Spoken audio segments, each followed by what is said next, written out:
dans la construction d'un cadre harmonieux de vie collective. Il n'est pas exagéré d'affirmer que la plus grande force du vivre ensemble, harmonieux, convivial et durable de nos sociétés est basée sur son organisation.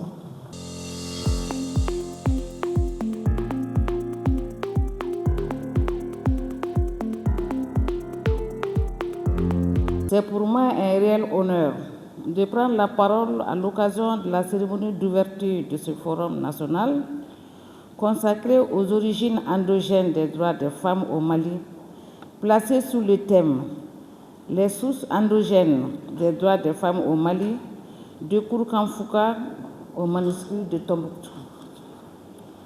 Permettez-moi avant tout propos d'adresser mes sincères remerciements à l'ensemble des partenaires ayant rendu possible la tenue de cette importante rencontre, en particulier l'ambassade du Royaume-Uni au Mali, dont l'appui financier témoigne de son engagement constant aux côtés du Mali pour la promotion des droits humains. Je voudrais également saisir cette occasion pour saluer un homme d'exception, un artisan infatigable de la promotion de la protection des droits humains dans notre pays.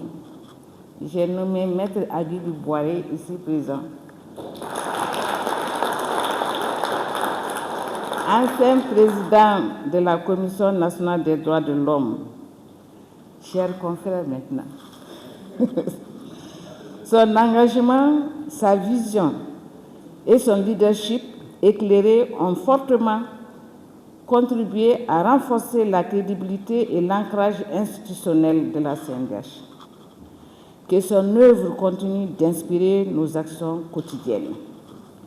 Mesdames et messieurs, la tenue de ce forum s'inscrit dans le cadre de la mission fondamentale de la CNDH, qui est de promouvoir et de protéger les droits humains, tout en contribuant à leur appropriation par la population.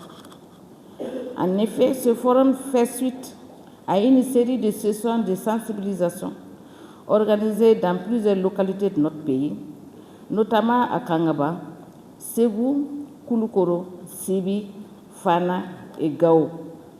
Ces activités de terrain ont permis d'engager un dialogue direct avec les communautés, les autorités traditionnelles et religieuses, ainsi que les jeunes, autour de la compréhension locale des droits humains. Elles ont été conduites sur la base d'un travail de recherche documentaire approfondi réalisé par un consultant recruté à cet effet. Ce travail a permis de mettre en lumière la richesse de nos traditions, de nos normes sociales, de nos mécanismes communautaires en matière de protection des droits, en particulier ceux des femmes.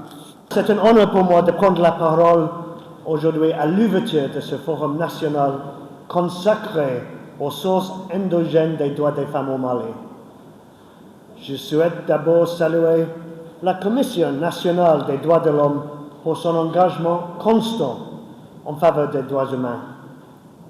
Et le Royaume-Uni est fier d'accompagner cet effort à travers ce projet de sensibilisation de la population sur les origines endogènes des droits de l'homme, financé dans le cadre de notre programme Magna Carta, qui soutient des approches profondément enracinées dans les réalités culturelles locales. Je voudrais également m'exprimer au nom du gouvernement et de ma profonde gratitude à l'ambassade des Royaumes-Unis pour son appel constant et son accompagnement technique financier à la réalisation de ce forum. Mesdames et messieurs, je voudrais à ce stade de mon propos rendre un hommage appuyé aux plus hautes autorités de la transition, son Excellence le Président de la République, le général Assimi Goïta, ainsi qu'au Premier ministre chef du gouvernement, le général de brigade Abdoulaye Maïga, pour leur engagement constant des droits des femmes dans un contexte national marqué par d'importants défis sécuritaires, institutionnels et sociaux.